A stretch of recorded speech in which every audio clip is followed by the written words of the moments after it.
கர்த்தருக்கு பயப்படுதலே ஞானத்துடைய ஆரம்பம். இன்றைக்கி நம்மளுடைய ஜெபம் தேவனை பிரியப்படுத்துகிற மாதிரி இருந்துச்சுன்னா பொது நலமா சாலமோன் அன்னைக்கு தனக்காக கேட்டிருக்கலாம். ஏன்னா அவருடைய தகப்பன் தாவீதுடைய நாட்களில் சத்துருக்கள்னால ஏகப்பட்ட யுத்தம் இருந்துச்சு. இதை பார்த்து வளர்ந்தவர் தான் சாலமோன்.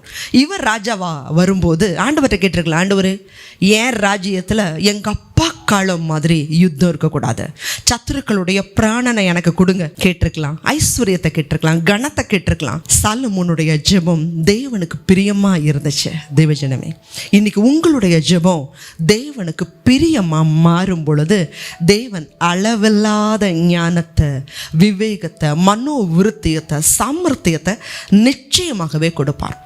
பொதுவாக இந்த ஞானம் அப்படிங்கிறது எப்போ நமக்கு கிடைக்கும்னா, இயற்கையாகவே தேவன் ஞானத்தை பரிசுத்த வேதாகமத்தில் நமக்கு வாய்த்திருக்கிறார். இது முதல் ஞானம்.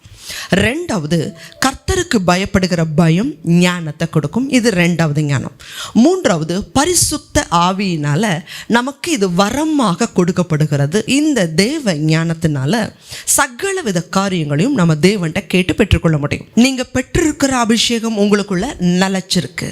ஒருவரும் போதிக்க வேண்டிய அவசியம் இல்லை. நீ எப்படி நடக்கணும், இந்த வசனத்தை கொண்டுதான் பரிசுத்தாவியானவர் பேசுவார். பரிசுத்தாவியானவர் நம்மகிட்ட பேசும்போது வீம்புக்காக, கோபத்துக்காக, தர்க்கத்துக்காக, பிரிவினைக்காக, பாவத்துக்கு நேரம் நிச்சயம் நடத்த மாட்டார்.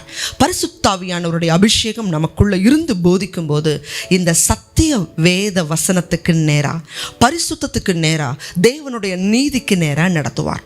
காத்திருந்து ஜெபிங்க. பரிசுத்தாவியை பெற்றுக்கொண்டவங்க ஒவ்வொரு நாளும் ஆவியில நிறைஞ்சு ஜெபம் பண்ணி ஆண்டவருடைய சமூகத்தில் காத்துருங்க. நிச்சயமா ஏற்ற ஆலோசனைகளை கொடுப்பார். ஒருவேளை இந்த அபிஷேகத்துக்குள்ள இன்னும் நான் வரல அப்படின்னா கேட்கிற எவனும் பெற்றுக்கொள்கிறான். ஆண்டவருடைய சமூகத்தில் உபவாசம் பண்ணுங்க, ஜெபிங்க. நிச்சயமாகவே அவருடைய அபிஷேகத்தை உங்களுக்கு அளவில்லாமல் கொடுப்பார்.